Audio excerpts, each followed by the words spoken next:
मनुष्य के हृदय में भय का साम्राज्य रहता है सदा। कभी संपत्ति के नाश का भय, कभी अपमान का भय, कभी अपनों से छूट जाने का भय। इसीलिए भय का होना सबको स्वाभाविक ही लगता है। क्या कभी विचार किया है, जो स्थिति अथवा वस्तु भय को जन्म देती है, क्या वहीं से वास्तव में दुख आता है? नहीं, ऐसा तो कोई नियम नहीं। और सबका अनुभव तो ये बताता है कि भय धारण करने से भविष्य के दुख का निवारण नहीं होता। भय केवल आने वाले दुख की कल्पना मात्र ही है। वास्तविकता से इसका कोई संबंध नहीं है।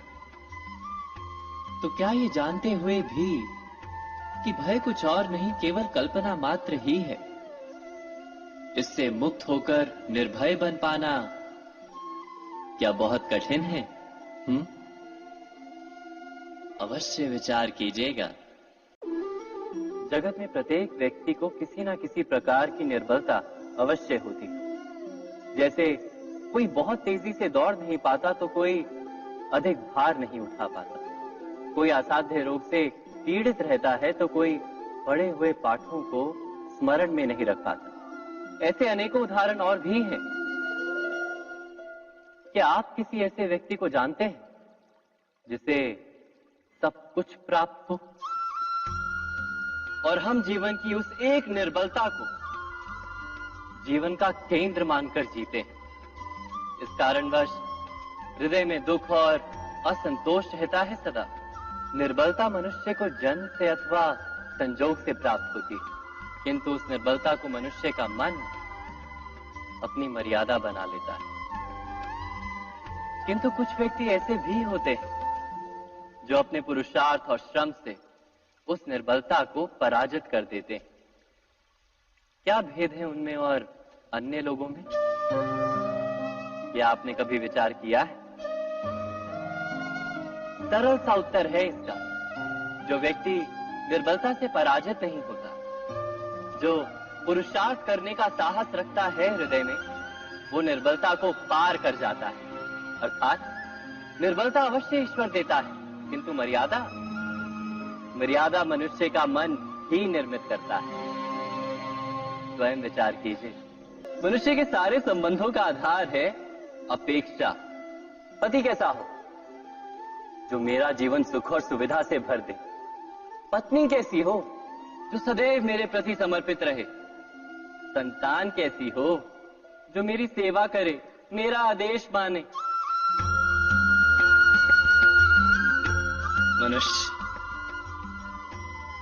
मनुष्य उसी को प्रेम भी कर पाता है जो उसकी अपेक्षा पूर्ण करता है।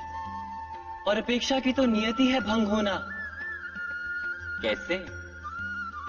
क्योंकि अपेक्षा मनुष्य के मस्तिष्क में जन्म लेती है। कोई अन्य व्यक्ति उसकी अपेक्षाओं के बारे में जान ही नहीं पाता। पूर्ण करने की प्रामाणिक इच्छा हो तब भी कोई मनुष्य किसी की अपेक्षाओं को पूर्ण नहीं कर पाता। और वहां से जन्म लेता है संघर्ष। सारे संबंध संघर्ष में परिवर्तित हो जाते।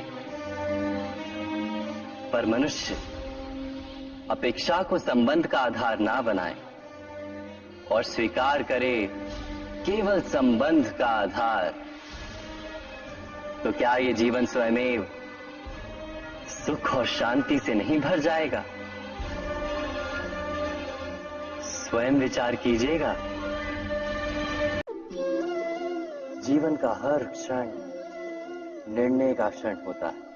प्रत्येक पद पर दूसरे पद के विषय में कोई निर्णय करना ही पड़ता है। और निर्णय अपना प्रभाव छोड़ जाता है। आज किए गए निर्णय भविष्य में सुख अथवा दुख निर्मित करते हैं, ना केवल अपने लिए, अपने परिवार के लिए भी, आने वाली पीढ़ियों के लिए भी। जब कोई दुविधा सामने आती है तो मन व्याकुल हो जाता है, अनिश्चय से भर जाता है। निर्णय का वो क्षण युद्ध बन जाता है और मन बन जाता है युद्ध भूमि। अधिकतर निर्णय हम दुविधा का उपाय करने के लिए नहीं, केवल मन को शांत करने के लिए लेते हैं। पर क्या कोई दौड़ते हुए भोजन कर सकता है? नहीं। तो क्या युद्ध से जूझता हुआ मन कोई योग्य निर्णय ले पाएगा? वास्तव में शांत मन से जब कोई निर्णय करता है तो अपने लिए सुखद भविष्य बनाता है, किंतु अपने मन को शांत करने के लिए जब कोई निर्णय करता है तो वो व्यक्ति भविष्य में अपने लिए कांटों भरा वृक्ष लगाता है। स्वयं विचार कीजिएगा। समय के आरंभ से ही मनुष्य को एक प्रश्न सदा पीड़ा देता है कि वो अपने संबंधों में अधिकतम सुख और कम से कम दुख किस प्रकार प्राप्त कर सकता है। क्या आपके सारे संबंधों ने आपको संपूर्ण संतोष दिया है? विचार कीजिए। हमारा जीवन संबंधों पर आधारित है, हमारी सुरक्षा संबंधों पर आधारित है। इसी कारण हमारे जीवन के सारे सुखों का आधार भी संबंध है।